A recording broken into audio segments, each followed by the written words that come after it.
Explore Kapatisi TV. Together we achieve, together we can fly, reaching for the sky. ICFA University, Meghalaya.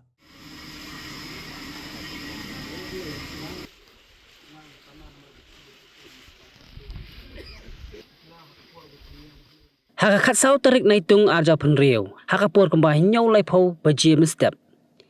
Ki Pulit keliau jingtip na civil hospital mau kerwan. Halor ka wei ke Longkmie ka belaklat no belawan penkit Shah hospital. Tang siu jingtip halor ka ni ka jingja. Ki Pulit kentai ka women's police station. Ka let marmar Shah hospital. Balap baka Longkmie ka belaklat no ka dei ka belatip kerteng kum ka kong sniti walang. Ka belasan penrius nem kerta ka badai ka kurim jong uba derap wanyang. Basa akas nong Pyndenumsaw. Kani ka Longkmie ka laklat no nakajing Shah Dung nakakenca Tari banyam hawai urang ba ublatip kerteng kumuba bailing walang. Hymmen sandang jongka ubalan repu ars nam karta. Ya kani ka Longkmie lalap di ginong song snong. Kibala penkit no yaka Shah civil hospital mau kurwat. Hendai nakaliang jong medical officer ula pentip bakani ka Longkmie keladap kelat lupa. Kumta kat badang le eka pos matem examen Ki Pulit ringkat baka kenhun crime scene unit kilalet caka-caka melalap ya ka Longkmie hakasnong Pyndenumsaw. Takajing kedaulen ti usket Tari jong kasnong bagi belah sakhi ya kani ka jingja kenang belum sakhi sebut na kani ka caka. Ya kamet belada beli pos matem la ai tino ki bahieng ban pendap ya kali nyam ka bakhadu. Ki Pulit kila pentip ru hadian ba uba bailing walang. Ula da beli ya kani ka kamrunar. Ula perri ila di panlat nak jing syakam Ki Pulit.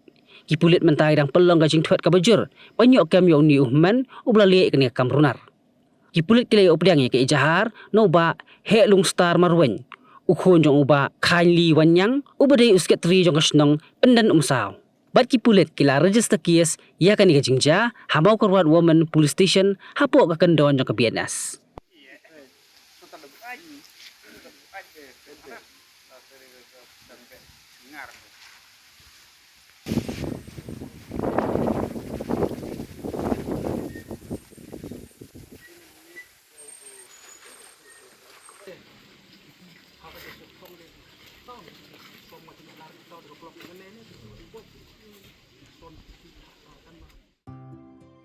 Mornings are always busy. Everything feels fast. I hear mom shouting and I'm trying not to be late. Outside, Shillong is already awake. Cars move slowly, horns are loud. It feels like everyone is in a hurry. Then the STEMS bus comes in, bright and yellow, always on time. The caretaker waves and I feel okay. Inside, we laugh and sing. We share snacks. We help each other with homework. It feels nice. My parents know I'm safe through the STEMS app on mom's phone. Because this bus isn't just a ride.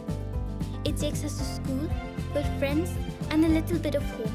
This is STEMS, our ride, our future.